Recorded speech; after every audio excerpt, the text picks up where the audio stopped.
আসসালামু আলাইকুম। তো একটা মানুষকে সুখে রাখতে তাকে কত টাকা দিতে হবে যে মানুষটা এতগুলো টাকা পাওয়ার পর সুখে থাকবে, সেটাকে আপনি বলতে পারবেন? ধরেন আমি একজন মানুষকে 30 কোটি 50 কোটি টাকা দিলাম, এ টাকা কি সে সুখে থাকবে? আপনারাই বলেন। সত্যি কথা বলতে এটাই, টাকা কখনো মানুষকে সুখে রাখতে পারে না। আপনার যত ইনকাম হবে, যত টাকা আপনার আছে, আপনার ব্যয়টা কিন্তু সেরকম, আপনার খরচটা কিন্তু সেরকমই হবে। অতএব টাকা কখনো আপনাকে সুখে রাখতে পারবে না। টাকা যত বেশি তত আপনার ব্যয়টা বেশি, এটা সবসময় মনে রাখতে হবে। টাকা কখনো মানুষকে সুখ দিতে পারে না। আজকে ধরেন আপনার 30 কোটি টাকা আছে, এই 30 কোটি টাকার মধ্যে থেকে আপনাকে ব্যয় করতে হবে, আপনার ব্যয়টাও সেরকম হবে, আপনার খরচটাও সেরকম হবে।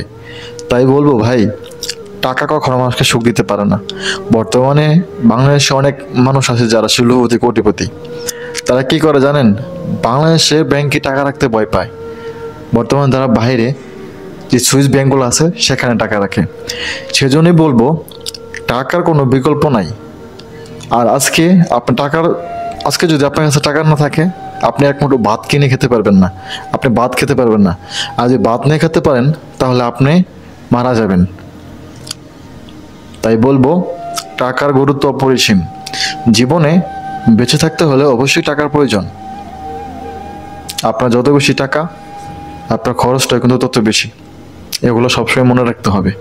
কিন্তু টাকা কখনো মানুষকে সুখ দিতে পারবে না। আর কার কত টাকা লাগবে এমন কোনো মানুষ আছে বলতে পারবে যে আমার এত টাকা হলে আমি সুখে থাকতে পারবো? ধরেন আমি আপনাকে 20 লাখ টাকা দিলাম, এই 20 লাখ টাকা কি আপনি সুখে থাকতে পারবেন? কখনো না। কারণ এই 20 লাখ টাকার পরও কিন্তু আপনার 20 লাখ থেকেই আপনার আগ্রহটা বাড়বে, আপনার খরচটা বাড়বে। যত বেশি টাকা তত বেশি ব্যয়, তত বেশি খরচ। টাকা কখনো মানুষকে সুখ দিতে পারে না। তো আমি এই কথা বলার কারণ হচ্ছে যে, টাকা কখনো মানুষকে সুখ দিতে পারে না। আজকে আমাদের কাছে টাকা নাই, কালকে আসবে, কিন্তু টাকার গুরুত্ব অপরিসীম। টাকা অবশ্যই লাগবে।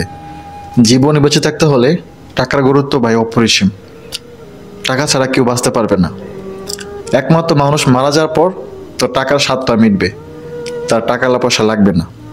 কিন্তু বেঁচে থাকা অবস্থায় অবশ্যই আপনার টাকা পয়সা লাগবে। আপনার বাবা, আপনার মা, আপনার ওয়াইফ, আপনার সন্তান, সমস্ত কিছু আপনার উপর ডিপেন্ড করে। আর এই টাকা না থাকলে ভাই কেউ আর কাছে দাম পাবেন না। তো আমি আজকে এই কথা বলার কারণ হচ্ছে এটাই, যে টাকা দিলে মানুষ কি সুখ পায় সেটাই। তো আমার ভিতর থেকে, আমি অভিজ্ঞতা থেকে বলতেছি, টাকা দিয়ে কখনো সুখ কেনা যায় না ভাই। যদি আমার কথায় কোনো ভুল থাকে অবশ্যই আপনারা বলবেন, কমেন্টে বলে যাবেন। চেষ্টা করবো আপনাদের কাছে কিছু শেখার জন্য। কিন্তু আমার মতে টাকা দিয়ে কখনো সুখ কেনা যায় না। তো যাই হোক, সবাই ভালো থাকবেন আর সবাই নিজের খেয়াল রাখবেন। সবাইকে ধন্যবাদ। আসসালামু আলাইকুম।